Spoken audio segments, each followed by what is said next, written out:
दिल्ली में बीजेपी की एक तरह से एंट्री हो गई है। ऐसे में सवाल उठता है कि क्या भाजपा के प्रवेश वर्मा दिल्ली के सीएम बनेंगे। दिल्ली के पूर्व सीएम अरविंद केजरीवाल की हार के बाद अब प्रवेश वर्मा का सीएम पद के लिए दावा और ज्यादा मजबूत हो गया है। केजरीवाल की हार ने प्रवेश वर्मा के सीएम बनने की उम्मीदों में घी डालने का काम कर दिया है। जब प्रवेश वर्मा आगे चल रहे थे, उसी दौरान उनके समर्थकों ने नाचते गाते हुए उनके सीएम बनने की मांग कर डाली थी। अब जैसे ही केजरीवाल की बड़ी हार की खबर सामने आई है, तभी प्रवेश वर्मा गृह मंत्री अमित शाह से मिलने पहुंचे हैं। ये खबर भी निकलकर सामने आई है। दरअसल प्रवेश वर्मा जाट समुदाय से आते हैं। दूसरा, वो भाजपा के कद्दावर नेता और राजधानी के पूर्व सीएम साहिब सिंह वर्मा के बेटे हैं। अगर बीजेपी उन्हें सीएम बनाती है तो दिल्ली ही नहीं, यूपी, हरियाणा और राजस्थान तीनों राज्यों में ही बीजेपी की लोकप्रियता में बढ़ोतरी हो सकती है। प्रवेश वर्मा ने 2013 विधानसभा चुनाव में दिल्ली विधानसभा के स्पीकर योगेंद्र शास्त्री को हराया। मई 2014 में 16वीं लोकसभा के लिए निर्वाचित हुए और राष्ट्रीय राजधानी क्षेत्र दिल्ली की विधानसभा के सदस्य बने।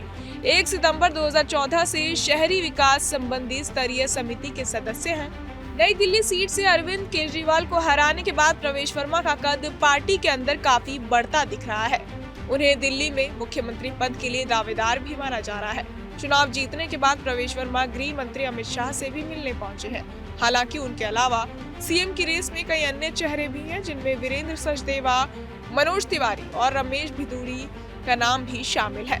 मनोज तिवारी दिल्ली बीजेपी में सबसे चर्चित चेहरे हैं। उनका भोजपुरी फिल्मों का हीरो होना प्लस पॉइंट है।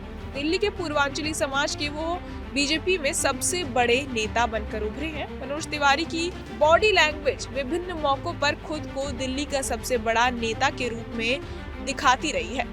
टीवी पर उनकी विजुअल्स को देखकर लगता है कि उनके मन में भी दिल्ली का सीएम बनने को लेकर उत्साह मचल रहा है। इसके अलावा ऐसी भी अटकलें लगाई जा रही हैं कि बीजेपी किसी महिला को भी सीएम बना सकती है। दरअसल ऐसी कठिन परिस्थितियों में बीजेपी के पास एक ट्रम्प कार्ड है, जिसका इस्तेमाल करके वो एक तीर से दो शिकार कर सकती है।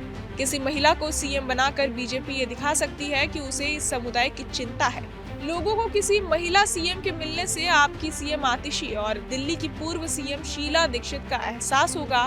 दूसरी बात ये भी होगी कि एक महिला के सीएम बनने से दूसरे समुदायों का जो कंपटीशन है वो भी कम हो जाएगा। पंजाबी बनाम पूर्वांचली या जाट बनाम गुर्जर की बात भी खत्म हो जाएगी। तीसरी बात ये भी है कि बीजेपी के पास महिला सीएम बनाने के लिए कई तेज तर्रार योग्य कैंडिडेट मौजूद है, जो भविष्य में बीजेपी के लिए असेट बन सकती है।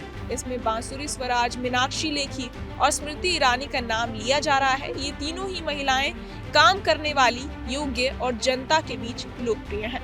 बहरहाल इस पूरी खबर को सुनकर आप क्या कुछ सोचते हैं, हमें कमेंट बॉक्स में जरूर बताएं और बाकी तमाम खबरों के लिए सब्सक्राइब करें न्यूज नेशन।